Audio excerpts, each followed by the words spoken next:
appreciate you all. Thank you all for tuning in to the nation, especially those who were with me last night. Let's continue to grind. Let that beat jump in. Yeah, we got an issue going on, right? We got an issue. Let's go. Yeah. All right, so here's the thing. I really appreciate you all. Thank you all for tuning in to the nation. My name is Law Nation. That's L-A-W Nation. As we begin to talk a little bit what transpired last night, of course, a lot of people are saying that it's not the coach's fault, and a lot of people are saying it's not the player's fault. And when we look back at everything and we start going through this thing, we can refrain from the thoughts of saying that, hey, this team collectively is doing everything they're supposed to do. I do know that collectively, if you look at the losses that we had 2 losses by 2 points, and then on top of that, if you add in the loss to Green Bay, we started off slow as well. All 3 games got something in common, that they all started off slow, right? So only if the Cowboys can start off fast, maybe, just maybe, we can find a way to win these games when it's necessary. But I will say this, though. When you prepare for an opportunity, I've been saying this for a long time. It's better to be prepared for an opportunity and not have one than to have an opportunity and not be prepared. You got to be prepared. And when we look at this coaching staff collectively, in the last 10 years, we can go back and see games similar to this. Now, I would say, should the players be able to play better? Yes.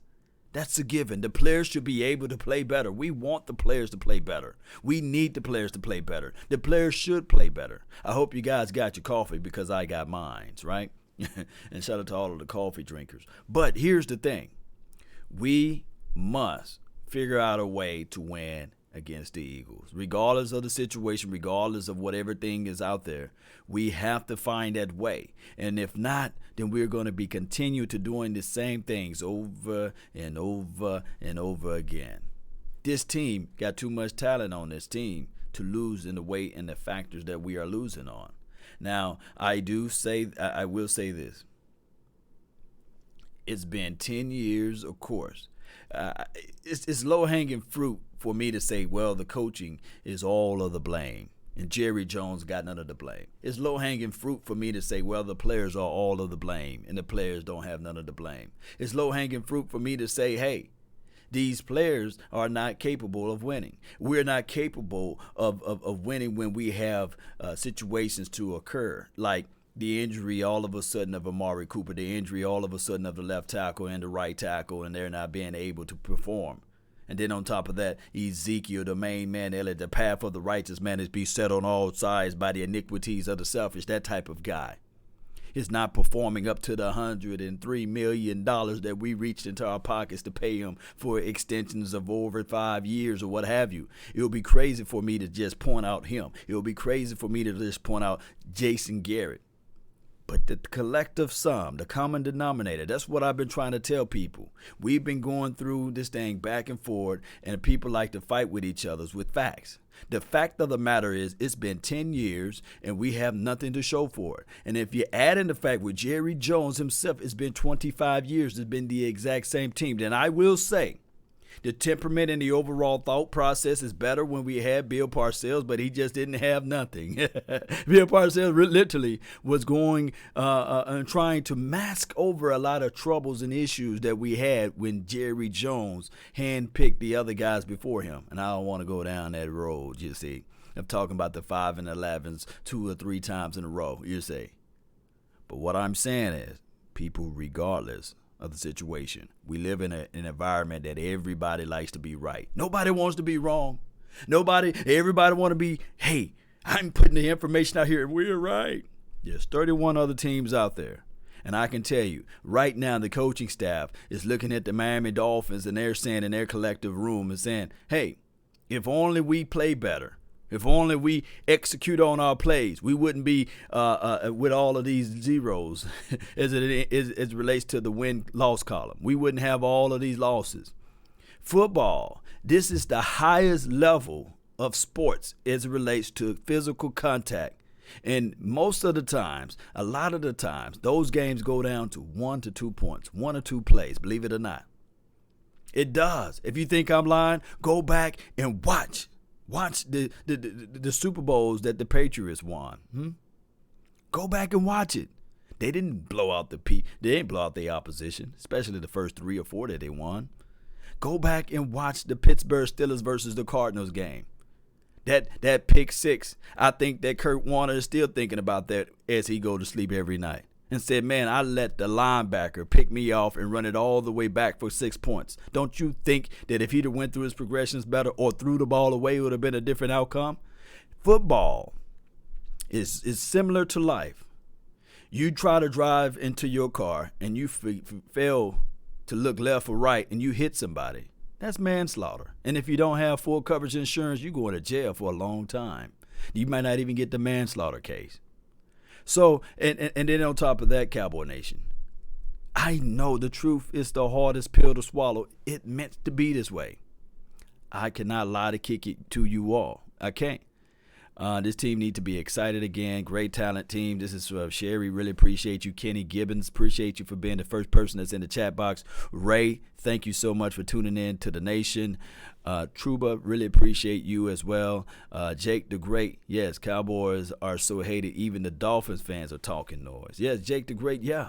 You got a coach that's out there saying that we're going to beat the Cowboys next week.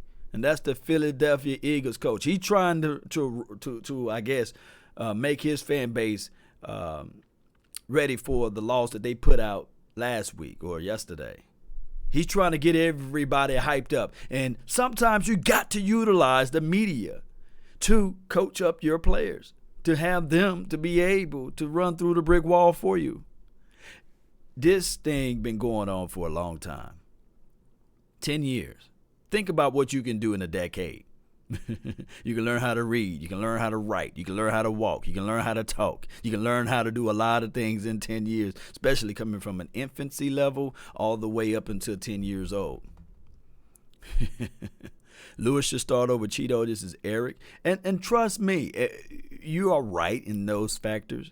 Coming out of college, you know, Cheeto was a great guy. They can blitz off the edge, very, very, very close to around the ball. Yeah, I think he's more in a zone situation versus a man-to-man press cover corner. But this guy, Jordan Hip Pocket Lewis, he's going to be on your hip pocket. Everybody is to blame. This is from Travis Bank. But put that ass on that, Banks. Yeah, I mean, at this point when you're losing, yes, everybody can stand and look back and say, okay, it's a collective sum of party. You know, when you have, like I use that analogy, and I have yet to find anybody who can counter argue my analogy. When you get that light bill and it's sky high, or you get that water bill when it's sky high, or you get that gas bill and when it's sky high, and your name is on the bill, the energy company is not looking for the kids to pay the bill. The water company is not saying, okay, can I charge your child? No, they're charging the head of the household. So some point where it takes leadership and management. I don't know about you all. I've been a manager before. You got to understand the strength report. You got to understand the time of the employees that you employ. You got to be responsible for all of those duties. You see. Heavy is the crown, but yes, also if you are the head of the household, you get the full blow of the blame, because you are the person that's in charge of your troop. You are the person that's in charge of your house. You see, and then you must protect your house. You see, if somebody run in my house, the castle doctrine rule is in full effect. You see, you can run in, but you might limp out if Lord is willing. You see. You got to have that type of mindset. That's the reality. I'm not lying to kick it with you all. I'm telling you guys actual facts. And the historical data of what the Dallas Cowboys have been doing 10 years, going on 10 years, doesn't speak volumes of you saying to yourself, maybe we're comfortable with Jason Garrett and we sign him for a 5-year extension. These type of losses permeated before Dak Prescott was here. It's been in existence before we had any Ezekiel Elliott. Yes. I can't make this stuff up. Here we go. Reading another comment here. Shout out to you, Robert. Jimmy, appreciate you. Cowboy Nation is in due time. It's in due time. Look, this is the reality. We on a 3-game losing skid, just like the skid marks you leave on the toilet or in your drawers. We on a 3-game losing skid. We are closer to a win now. We are. Just by law of average, just by the law itself, the win is right around the corner. But how we win is everything. A lot of people say, no, don't do style points, but it's all about dominating your opposition, putting your foot on the neck and the throats of your opposition. There's things that you can look at games and say, man, 1 or 2 plays, if we take this back, we're dominated. But think about right now in the Jets locker room. How are they feeling? They looking at their quarterback saying, man, if you didn't have Mono, this division is up for grabs. Although we got the mighty Patriots, I think that we are good right now. They got high hopes and strong adulations towards that team. With every fiber and being of their hearts and soul and sinew, they have the right to have that, feel that way. Because they looking back at the tape and saying that, hey, if Jordan Lewis, if you don't pass that interception there, boy, this game could have been out of reach. And the Cowboy fans are just delusional as they are because we dominated against them. So it goes both ways, Cowboy Nation. We can't look at the black eye and say, well, she fell. This has been going on for a while. The imprint, the black eye comes from somebody abusing you. And you mean to tell me that all we supposed to do as fans is sit back and not be emotional, not being concerned, not being, of course, people like to throw out rational. But I want you guys to do homework and look up those words and look up the true meanings of those words. And then also counterpose and juxtapose those words to what it means to be a fan. And when you start understanding the dichotomy of what fan is, you're going to find that it means a fanatic. You don't supposed to be able to be a fanatic or crazed about something and just be relaxed and calm when you see the troubles and you see what's going on within his organization. I don't want you around me if you do, because something is wrong with you. It's just like the Joker movie. You just keep laughing. He couldn't stop laughing. He said he had a condition. And the craziest thing about that movie, if you have not seen the movie, go see the movie. I know it's fictional. I know it's a fake movie, of course. But what I'm saying is that the dude had a condition that he couldn't stop laughing. But it goes deeper than that. He was abused while he was a child. You see, he never knew what his father was. His mother was just as crazy as him, you see. A house of laugh, basically. But we as fans collectively, we will sit back and not notice that the coaching of this coaching staff maybe have a condition too. He loves to clap. He loves to reach out to players and nobody claps him back, you see. And look, somebody have one time to, if I reach out and I try to give them a high five and they're not getting me nothing. You think I'm just going to say, oh, man, I'm on live TV, and then this dude just walked by me without giving me my high five. You think that I'm just going to be as law, nation as law? If anybody know me personally, you think I'm going to be waving my hand out there and somebody walk by me and I don't say, hey, man, you missed my hand. God dog it. Recognize me. Acknowledge me. At the end of the day, I'm your daddy, basically. He's the head coach of this team. He can't get players to clap his hand. Let that sink into your mental. Yes, law of average won't help us playing like the average team. Trooper. Yeah, I mean, you 100% law of average. But we are collectively closer to a win than we are closer to another loss. It's just being real with you all. Jerry surround himself with yes man. Eric Gonzalez. Here's the thing with yes mans, and I really appreciate you all. I know this is a ill-advised show. I know normally I don't go live during this time, so a lot of people are probably being interrupted from their original shows that they normally watch in this time frame. But, you know, you can always rewind and watch it on replay. But you're saying the truth, Eric. When you are comfortable with something, 9 times out of 10, change normally don't happen. When you are comfortable, in order to grow, in order to be bigger and better than what you are, just like we can use physics or physical acronyms. If you want to be bigger, you want to have bigger biceps, you're not going to get it with a 5-pound weight. You're going to max out at your 5-pound weight, and then you got to move on. There's a process.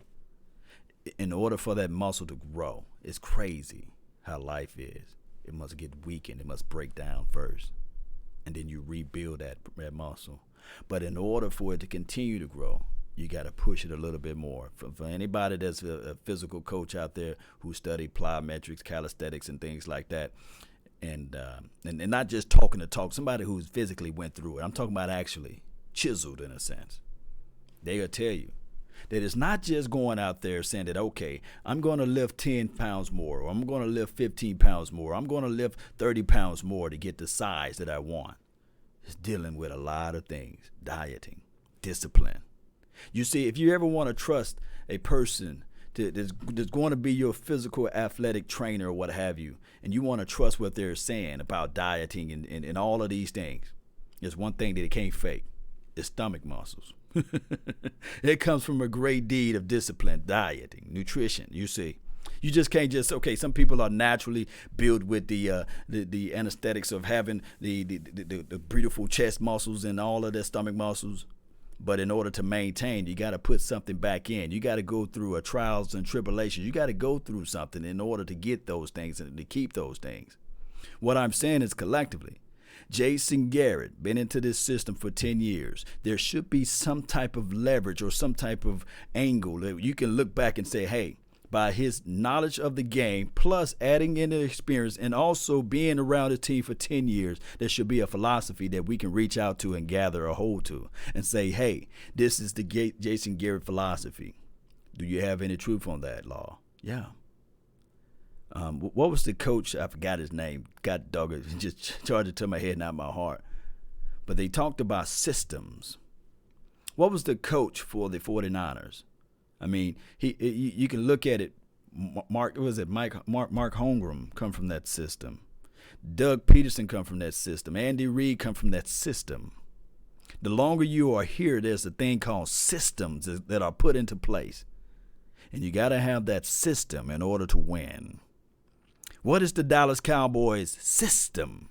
When you look back at it, when we start talking about, hey, if the players are failing to execute, what is the system that they're trying to execute? Is it me having Shaquille O'Neal shooting the three, or is it me having Shaquille O'Neal in the low post dominating?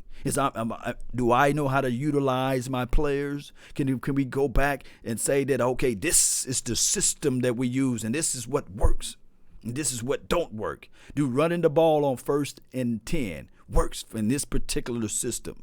Even if we find a way to make this thing work, this is the system to set up the run, to set up the play action pass. This is the bread and butter of our system? Are we utilizing, if 12 personnel, this is the stone cookie cut system that we can always go back on? The disease is Jerry Jones. Yeah. Yes, I agree. Jerry Jones is the disease.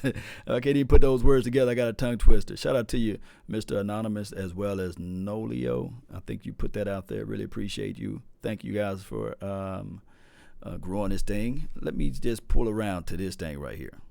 Let me go to my fact room. This is my Instagram page, man. I really appreciate those who are there helping me grow this thing to 14,000 subscribers on my Instagram. But this was last night. I think I don't know if it's going to play, but this is what Cowboys defensive DeMarcus Lawrence on how lost to 0-4 Jets team confidence. He said it don't change anything, basically. We know what the hell happened today. Well, last night, we beat ourselves, just like we did last week, and now it's time to buckle down and get things going. I got a lot of hate mail for posting my thoughts. This is what I posted last night. So many teams say you win the game in the off season, and this is the response to what DeMarcus Lawrence has said. It sounds good. Talk is cheap. Hey, we got to look at this thing like this. I'm reading the last sentence. He says, now it's time to buckle down and get things going.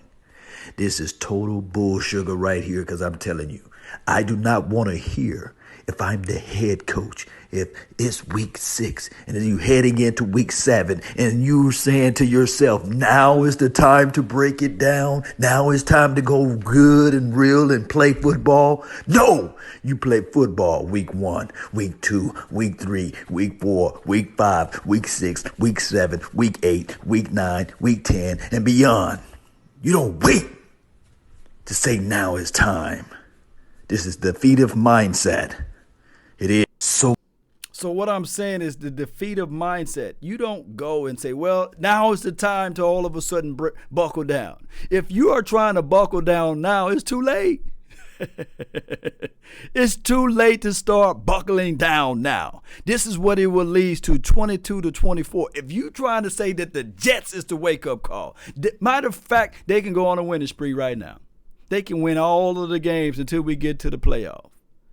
That same mentality will be like, hey, now it's playoff time. We're going to buckle down. Yes. But the team that you are playing against, they done already buckled down. They are already ready. They already studied. They already know your weaknesses. They already know where you can't win. It's like, and I said, it's like building the plane while it's in the air. It is. It's like building the plane once it's in the air. You don't do that. You don't play football. You don't coach football like that. You do not put your team around. You don't have that type of mindset to say, okay, now we're on a 3-game losing deal, and now it's time to buckle down. The unprepared mind. By failing to prepare, you are preparing to fail. This is equivalent to building a plane while it's in the air. You don't do that. I don't want to hear that. As fans, don't you say that? Would you say this? Okay, I'm gonna wait till my car note is 3 months behind, and now it's time for me to buckle down. Now it's time for me to start making payments on time. Oh, yes, you can recover from it, but why put yourself in that type of situation? I don't want my players speaking like that in my locker room. I don't know about you all. I don't know what you guys do for a living. I don't know what you guys do to make money and put back into your household. But dog it, I tell you right now, you got to be responsible and take care of business as a man. I don't owe nobody nothing. I try not to, and if I do, I try to pay them back as soon as possible. You see, you plan better. You properly plan better. How much down payment I need for this house? Okay. I'm going to go ahead and strategically make my plan out so that I can put the maximum down payment on the house. I would never forget when I paid off my car, the banker said, are you sure? I said, yes. Yes, give me that. Give me that title. Now it's my car. I'm not going to make monthly payments like this when I know that I can pay it off. The banks were like, no, are you sure? If this is what you want to do, why you don't want to buy no rims? That's the kids' things to do, to buy flashy rims. Oh, why you don't want to have a chain? Or why you don't want to buy a fancy watch, Law? No, it's not about showboating. It's not about, I got food to put on the table. I got kids to take care of. A beautiful wife to make sure I'm the leader of my household. Huh? If all of a sudden the world is volatile as it is, but all of a sudden, if I see a $500 light bill, don't you think that I'm going over everything to A to Z and dogged and grim? I'll be dogged and grim that next month that bill be $500, not by my watch, not by my power. I don't care who's visiting their house. These are facts I'm telling you all. I'm trying to help somebody. I'm not speaking to everybody. I might be just speaking to one person. And dog it, if it's that one person that I help, and that's all. I did my life. I did my duty in life, right? Yeah. You got to be able to say before the season start, we're buckling down now. It's equivalent to you getting in your car, driving, get into a wreck and say, oh, let me put the seatbelt down now. Let me buckle down now. Yeah. Yes, putting the carriage before the house. Yes, Eric. Jason Garrett had lost his team. Here's the thing. Here's what Jason Garrett is known to doing. And like I said, he's not a horrible, despicable guy.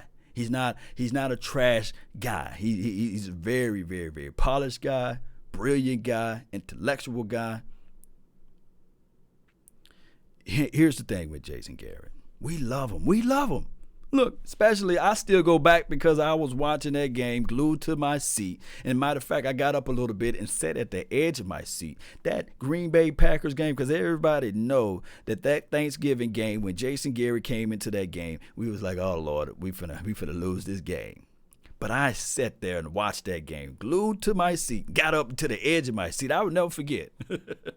And we came back and win with Coach, he was player red at the time. And I said, man, I don't care what anybody say. This guy methodically beat the Green Bay Packers that day. Great guy. Great guy. And we don't have to worry about him doing nefarious things like Jay Gruden, rolling trees on the side of the street, laid out like Family Guy, drunk, being that type of despicable. But it's demoralizing at times to know that we are the America's team. We got all of these views coming from left and right. And every time I turn on anything with the internet, you know, the IP's addresses are always saved to you. And I'm seeing a guy with a big old cowboy hat, Stephen A. Smith. And I do know that the players and the coaches don't pay attention to the national media, and we shouldn't. It's all entertainment. But dog it, I want to be able to make sure that this team play at least challenging enough to get their due of respect. Now, I'm not saying that we ever going to get it and we don't look for a validation from other people. No, validation is only good for parking. But I'm telling you all right now that the Jason Garrett-led team should have been buckled down, just like my guy Devon in the chat box said, in training camp. When you go back and listen to all of the players' exit interview in the Super Bowl, they said that we won this Super Bowl during the offseason. Player acquisition is 365. Talk is cheap. That's what Stephen Jones always says, right? But nobody in their right mind can say that we couldn't have used a Gerald McCoy. We couldn't have used the old man, what's the guy that was out there on the block this offseason? He played for the LA Rams. His name is at the tip of my tongue. Nobody in their right mind can say and justify and tell Law the rationale of drafting Tristan Hill, and he's sitting on the bench not getting any form of pro football training while he's on the job. You don't draft a guy. You don't use that much or that high of a valuable asset to sit on the bench. If anything, you should at least throw him out there so he can learn, God dog it. Because, Sue, really appreciate you, Walt. Really appreciate you. Dominican Sue. Player evaluation. I know that the head coach have nothing to do with the defense. But Doggett and Grimm, he should be able to walk over there to the defensive side and say, okay, what the hell are you guys doing? I trust you a little bit, but God dog it, we shouldn't get blown coverages on defense. Every play is crucial. If you think I'm lying, check out what was the coach for the Baltimore Ravens. He said, if we're going to go down with the ship, you're going to go down by my watch. I think he didn't like the way the offense was going, and he said, get back, you're fired. I'm going to call the offense. I think they went to the Super Bowl that year. What's his name? Is it John or Jim? I forgive me on getting those guys mixed up. But it's one of the Harbaugh brothers. Let me know what's his name for the Baltimore. And then correct me if I'm wrong, if they didn't do anything in the Super Bowl that year or they didn't go. Because sometimes I can be off a little bit. I don't follow other teams like that. But I do know that that's a mark of a leadership. That's a mark of a man. That's a mark of being a person that's saying that, hey, I'm not going to fall back. Last year, all we wanted from Jason Garrett is not to fall back and say Scott Linehan is the problem. If you are the head coach, you move Scott Linehan out the way. And you say, Scott Linehan, let me follow the sword. This is my team. You're just visiting. I go down with the ship. We need that type of temperament. It's John. Appreciate you, Marley. But people would like to say, no, it's only Scott Linehan's problem. Oh, now it's only Rob Marinelli's problem. Oh, it's Jerry Jones. Look, last I checked, that Jason Garrett ties his own shoes. He put on pants one leg at a time. He used the restroom by himself. He don't say, well, Jerry, can I use the restroom, sir? He don't call Stephen Jones, say, hey, can I talk to this guy today?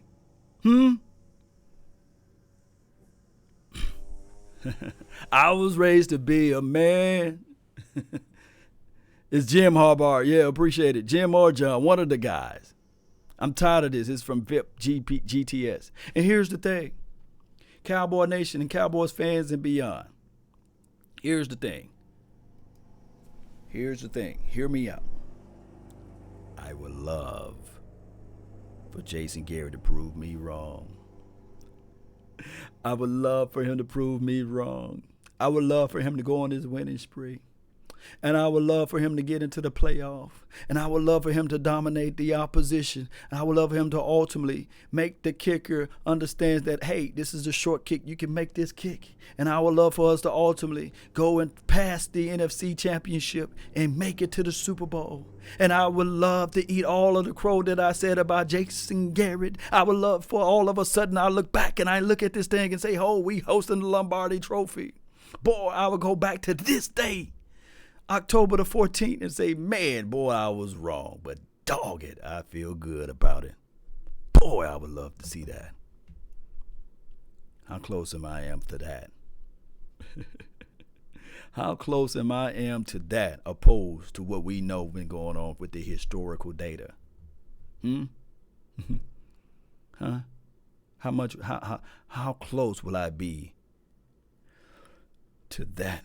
Of me falling on a sword, of me saying that, man, I sure was wrong about Jason Garrett. Let me know how you guys feel about that. Oh, man.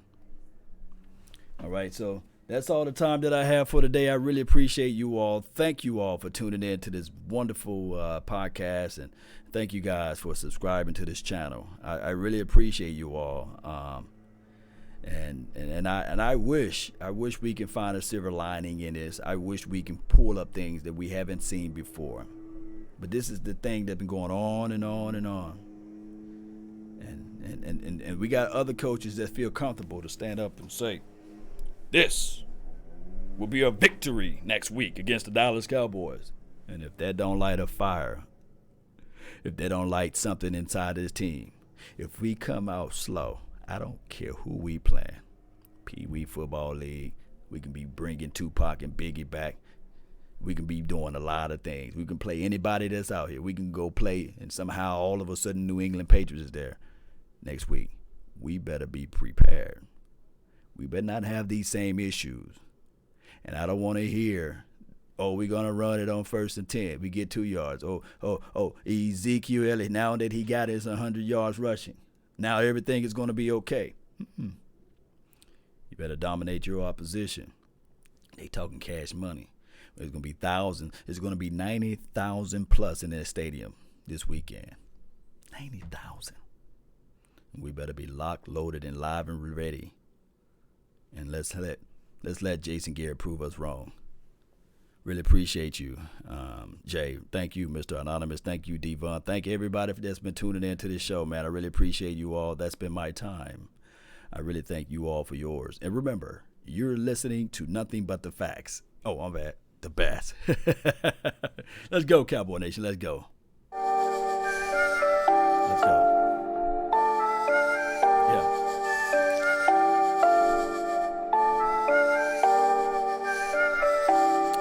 Shout out to you, Elite Rob, man. Really appreciate you, man. Yeah. Bobby, what's good? Don't forget, still put down where you all are from. You know that I love to know that. Shout out to Devon. Y'all make sure y'all hit the notification bell too with those like buttons. Let's continue to grind. Film sessions coming out this week still. Let's go, Cowboy Nation. Let's go. Yeah.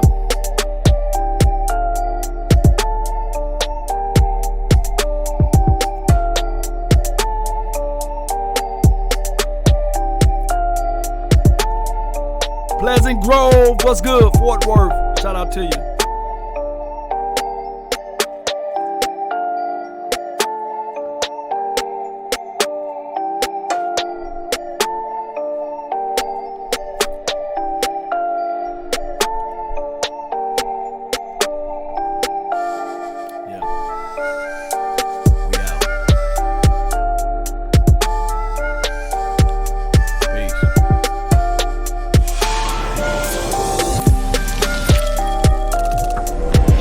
St. Louis.